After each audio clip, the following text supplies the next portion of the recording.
नमस्कार प्रिय विद्यार्थियों, कैसे हो आप। आज हम काव्य भाग की प्रथम कविता पद का तीसरा पद है वो करने जा रहे हैं। कक्षा 10वीं की प्रथम कविता तीसरा पद है वो देखेंगे। तीसरे पद में क्या कहा है कवि सूरदास जी ने। कहा है, हमारे हरि हारी की लकड़ी, मन करम वचन नंद नंदन उर, यह दृढ़ करी पकड़ी। जागत सोवत सौपन दिवस, निशी कान है जकरी। सुनत जोग लागत है सो, जो करवी ककरी। सू तो व्याधि हमको ले आए, देखी सुनी न करी। यह तो सूर तिन्हीं ले सोपो, जिनके मन चक्री। तीसरे पद में गोपियां उद्धव को संदेश दे रही हैं। उद्धव, जैसा कि आपको विदित है, उद्धव श्री कृष्ण जी का योग का संदेश लेकर के मथुरा से वृंदावन गोपियों के पास आए हुए हैं। उन्हें सगुण की उपासना अर्थात श्री कृष्ण जी को भूल जाने की कहते हैं और उसके स्थान पर निर्गुण की उपासना अर्थात योग साधना करने का संदेश देने के लिए आए हैं। और उसी के ऊपर यहाँ गोपियां हैं, वो अपने विचार व्यक्त कर रही हैं। उद्धव को वो प्रति उत्तर दे रही हैं। उद्धव को उसका जो योग का जो संदेश है उसके बारे में बताते हुए गोपियां हैं वो कहती हैं, हमारे हरि हारी की लकड़ी। हमारे लिए जो हरि किसके लिए आया है? श्री कृष्ण जी के लिए। हमारे हरि हारी की लकड़ी। गोपियां उद्धव को कहती है कि हमारे हरि अर्थात श्री कृष्ण जी हमारे लिए हारिल पक्षी के समान है। हारिल पक्षी का उदाहरण दिया है। जो हारिल पक्षी है अपने तिनके को पैरों में हमेशा जकड़ के रखता है, हमेशा एक तिनके को पैरों में रखता है। ठीक उसी प्रकार से गोपियां कहते हैं कि हमारे जो आराध्य हैं, इष्ट देव हैं श्री कृष्ण जी, हम तो उनकी भक्ति में तल्लीन हैं। हम अन्य भाव से श्री कृष्ण जी की भक्ति में लीन है। हमें श्री कृष्ण जी के अलावा और कुछ भी भाता नहीं, अच्छा नहीं लगता है। जिस प्रकार से हारिल नामक पक्षी है वह कभी भी उस तिनके से विलग नहीं होता, अलग नहीं होता, ठीक उसी प्रकार से हम श्री कृष्ण जी की उपासना से या श्री कृष्ण जी के प्रेम से हम अलग नहीं हो सकते। और क्या कहा अगली पंक्ति में देखिए, मन वचन कर्म नंद नंदन उर। हम नंद श्री कृष्ण जी के जो पिताजी हैं उनका नाम है नंदन, पुत्र उर हृदय। हमने मन वचन कर्म से श्री कृष्ण जी के उसमें उर हृदय में बसी हुई हैं। यह दृढ़ करी पकड़ी। और हमने श्री कृष्ण जी की जो उपासना है उसको दृढ़ता पूर्वक पकड़ लिया है। अर्थात हम श्री कृष्ण जी के अलावा और किसी प्रकार की कोई भी भक्ति नहीं करना चाहती और कोई भी संदेश सुनना नहीं चाहती। आगे देखिए, जागत सोवत सौपन दिवस, निशी कान है जकरी। गोपियां उद्धव को बताती हैं, जागते हुए, सोवत सोते हुए, सौपन में भी, दिवस दिन में, निशी रात्रि, कान है कृष्ण जकरी पुकारती रहती हैं। कहती हैं, हे उद्धव, आप जो हमें योग का संदेश देने के लिए आए हैं वो निष्प्रयोजन है, व्यर्थ है। क्यों? क्योंकि हम तो जागते समय, सोते समय, सौपन में और दिन रात कान है श्री कृष्ण ये पुकारती रहती हैं। हमें श्री कृष्ण के अलावा और कुछ भी दिखाई नहीं देता। सुनत जोग लागत है सो, जो करवी ककरी। गोपियां उद्धव को कहती हैं कि आप जो योग का संदेश लेकर के आए हैं अर्थात जो निर्गुण ईश्वर की उपासना पर बल दे रहे हो और सगुण को छोड़ने की बात कर रहे हो, वो जो संदेश है वो योग का संदेश है, या जो निर्गुण ईश्वर की उपासना का जो संदेश आप लेकर आए हो वो हमारे लिए किस प्रकार का है? जो कड़वी ककड़ी।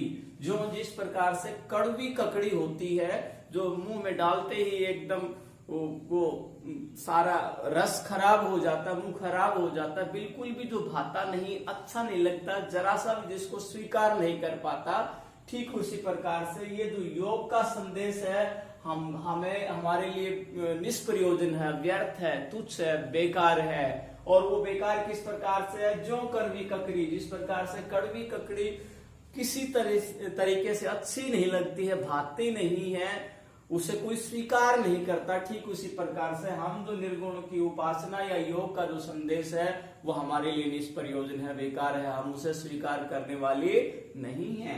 आगे क्या कहा? सू तो व्याधि हमको ले आए, देखी सुनी न करी। सू तो व्याधि, ये व्याधि है, एक प्रकार का बीमारी है, रोग है। देखी न देखी, न सुनी है, न करी, न व्यवहार में लागू किया। आप जो योग रूपी जो बीमारी, व्याधि बीमारी, हे उद्धव, जो हमारे लिए जो योग रूपी बीमारी लेकर आए हैं, रोग लेकर आए हो, वो हमारे लिए निष्प्रयोजन है। क्यों? देखी सुनी न करी, न तो हमने इस प्रकार से योग कभी देखा है, न सुना है, न व्यवहार में लागू किया है। अर्थात ये योग का संदेश हमारे लिए सही नहीं है, उचित नहीं है। हम तो सगुण की उपासना में ही तल्लीन हैं और केवल हम अपने भगवान श्री कृष्ण जी की उपासना ही करना चाहती हैं। निर्गुण की उपासना हमारे लिए बेकार है, तुच्छ है। आगे क्या कहा? यह तो सुर तीन ही ले सौंपो, जिनके मन जकरी। सूरदास जी कहते हैं गोपियों के माध्यम से, हे उद्धव तीन ही ले सौंपो, ये जो तुम योग का संदेश लेकर के आए हो या निर्गुण ईश्वर की उपासना की जो बात कर रहे हो, ये तो उन लोगों को के लिए है जिनके मन चक्री, अर्थात जिनका जो मन है वो चंचल है। अर्थात योग है चित्त वृत्ति निरोध है, चित्त की वृत्तियों का निरोध करने के लिए योग का प्रयोग किया जाता है या योग का उपयोग किया जाता है। तो जिनका मन चक्री, जिनका मन में चंचलता है, जिनके मन में तनाव है, उनके लिए योग शोभा देता है या उनके लिए उपयोगी होता है। हमारा तो मन है वो श्री कृष्ण जी की उपासना में, भक्ति में लीन है, हमें श्री कृष्ण जी के अलग और कुछ भी अच्छा नहीं लगता। आप ये योग का संदेश किसी और को दीजिए या जिनका मन चंचल है उन लोगों को योग का संदेश दीजिए। हम तो केवल और केवल सगुण की उपासना करना चाहती हैं। तो ये आपने देखा पूरा जो काव्यांश है, उसमें जो गांव की गवालिन जो हैं, जो भोली भाली लड़कियां हैं, कितनी चतुराई से, कितनी निपुणता से उद्धव को संदेश देती हैं। उद्धव अपने आप को ज्ञानी मानते हैं, उनका जो ज्ञान है वो धरा का धरा रह जाता है। गोपियां किस तरीके से, सरल तरीके से, बड़ी चालाकी से, चतुराई से, निपुणता से उनके निर्गुण की उपासना का जो संदेश है उसके ऊपर सगुण को श्रेष्ठ साबित कर दिया है। आप पूरे काव्यांश में देखेंगे ब्रज भाषा का बहुत ही सुंदर प्रयोग किया गया है और ब्रज भाषा में भी कोमल कांत शब्दावली है। भाषा कौन सी है? ब्रज भाषा है। और शब्दावली कैसी है? कोमल कांत शब्दावली है। शब्द की जो लाक्षणिक शक्ति है, शब्द में कितने प्रकार की शक्तियां होती है? 3 प्रकार की शक्ति होती है, अभिधा, लक्षणा और व्यंजना। तो व्यंजना, लक्षणा, लक्षणाधार पर जब शब्द का अर्थ लिया जाता है तो शब्द की लक्षणात्मक शक्ति का प्रयोग किया जाता है। तो इस पूरे काव्यांश में शब्द की लक्षणात्मक शक्ति का प्रयोग किया गया है। कान है, जकरी है, जोकर भी ककरी है, जिनके मन चक्री हैं, ये क्या है? शब्द की लक्षणात्मक शक्ति का यहाँ पर प्रयोग किया गया है। माधुर्य गुण है, इसमें प्रयोग किया गया है। अगर हम बात करें और इसका जो सारांश क्या है कि निर्गुण पर सगुण को श्रेष्ठ साबित किया गया है। निर्गुण पर सगुण को श्रेष्ठ साबित किया गया है। ज्ञान योग साधना है उसको तुच्छ माना गया है। और क्या बताया है? अलंकार देखिए आप, हमारे हरी हारिल की लकड़ी है वर्ण की आवर्ती से पूरी जो पंक्ति है बहुत सुंदर बन गई है। तो इसमें कौन सा अलंकार है? अनुप्रास अलंकार है। नंद नंदन में कौन सा अलंकार है? अनुप्रास अलंकार है। करी ककरी अनुप्रास अलंकार है। कान है, एक शब्द की 2 बार आवर्ती होती है तो कौन सा अलंकार होता है? पुनरुक्ति प्रकाश अलंकार। जो करवी ककरी तो कौन सा अलंकार है? उपमा अलंकार। और इसमें एक उदाहरण अलंकार भी बनता है क्योंकि हरी हारिल की लकड़ी, तो इसमें उदाहरण दिया है हारिल नामक पक्षी का, तो इसमें उदाहरण अलंकार है। तो मुख्य कौन से अलंकार हो गए? उदाहरण अलंकार, अनुप्रास अलंकार, पुनरुक्ति प्रकाश अलंकार, और जो करवी ककरी, इसमें कौन सा अलंकार है? उपमा अलंकार। इनका सुंदर, बहुत ही सुंदर प्रयोग किया गया है। अंतिम पद में देखिए आप, उद्धव जो योग का निर्गुण उपासना का संदेश मथुरा से वृंदावन गोपियों के लिए लेके आ रहे हैं। तो उस योग के संदेश को गोपियां किस चतुराई से, किस चालाकी से व्यर्थ बताती हैं, और उस व्यर्थ में उद्धव को ही वो उल्हाना देती हैं, एक प्रकार से उनके ज्ञान की हंसी उड़ाती हैं, और उन पर व्यंग्य करते हुए क्या कहती हैं वो इस पद में बताया गया है। हरि है राजनीति पढ़ियाए।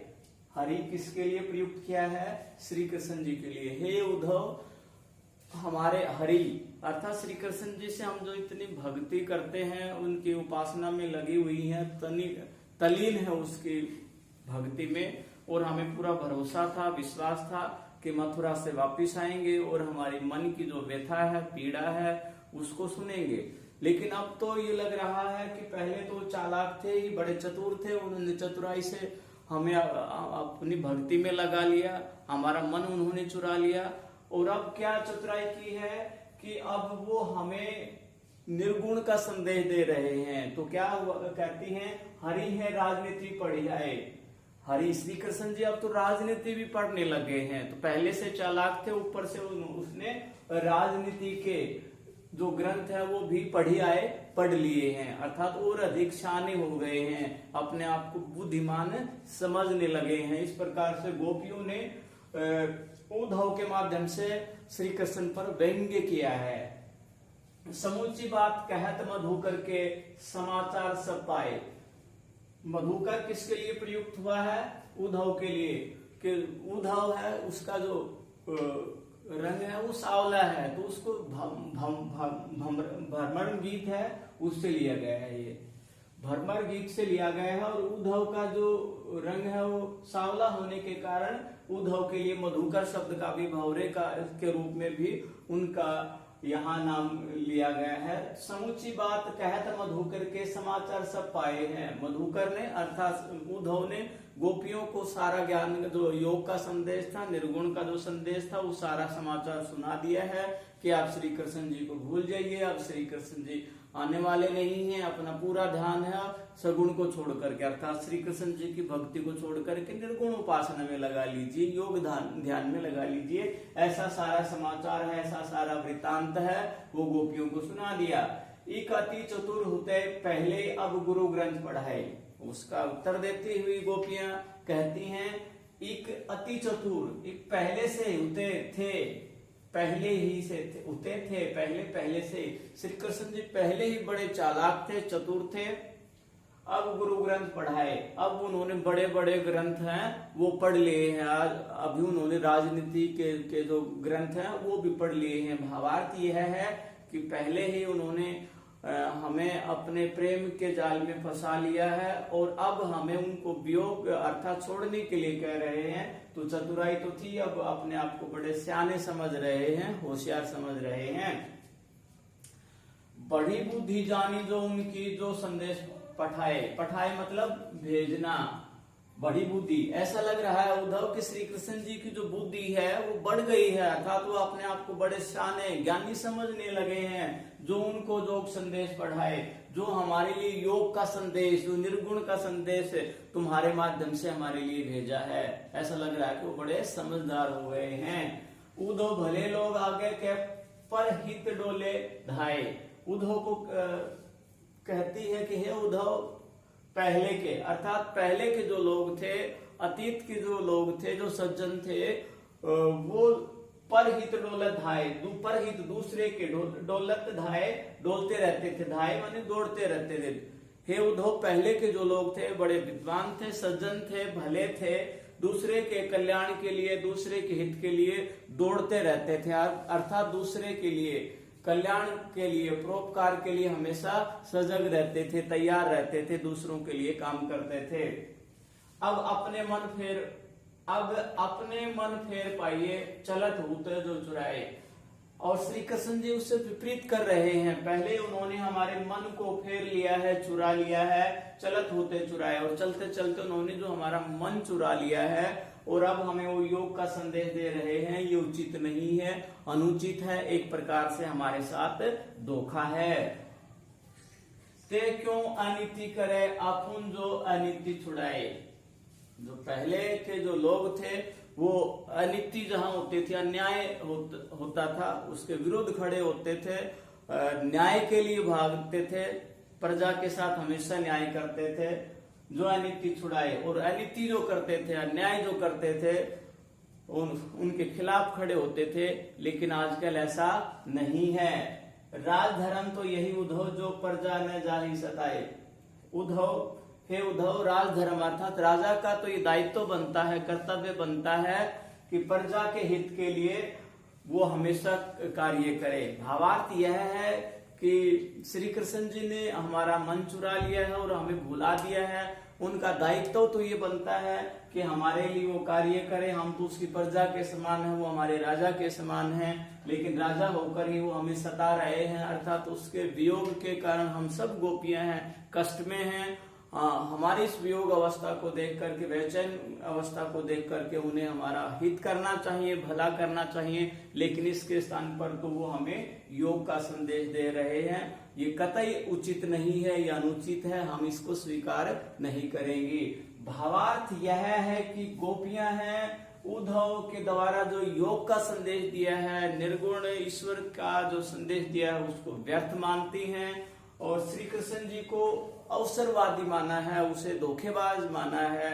वो जो कार्य कर रहे हैं वो सही नहीं है, अनुचित है, इस प्रकार से कहा गया है। तो संपूर्ण काव्यांश है वो ब्रज भाषा की कोमलकांत शब्दावली का इसमें प्रयोग किया है। साथ ही व्यंग्य है एक प्रकार से श्री कृष्ण जी के ऊपर, तत्सम शब्दों का भी प्रयोग किया गया है। शब्द की लाक्षणिक शक्ति है, समुची बात, अनुप्रास अलंकार है, रूपक अलंकार है, दृष्टांत अलंकार का इसमें स्वाभाविक प्रयोग किया गया है। तो ये आपने प्रथम कविता पद, जिसके रचयिता महाकवि सूरदास जी हैं, उन चारों पदों को आपने पढ़ा है। ये हमारा इस कविता का सेकंड पार्ट है। पहला पार्ट, उसमें 2 पद आपने पढ़े होंगे, बिल्कुल समझ में आए होंगे। ये दोनों पद भी आपको समझ में आ गए होंगे। कहने में जो ग्वालिन है, वृंदावन की रहने वाली जो गोपियां हैं, वो भोली भाली हैं, लेकिन चतुर, अपने आप को ज्ञानी समझने वाले उद्धव को किस प्रकार से अपनी बातों के द्वारा अपनी चतुराई को प्रकट करती हैं। और भावार्थ यही है कि वो श्री कृष्ण जी के अलावा और किसी को नहीं चाहती हैं। उनके लिए योग का संदेश या निर्गुण ईश्वर की उपासना का जो संदेश है वो व्यर्थ है। आपको ये दोनों पद अच्छे से समझ में आए होंगे। आपने इनके प्रश्नोत्तर करने हैं, सरलार्थ है, आपने अभ्यास पुस्तिका में लिखना है। आगे इनके जो प्रश्नोत्तर है उसको हम लेकर के आएंगे। आज के लिए जय हिंद, जय भारत।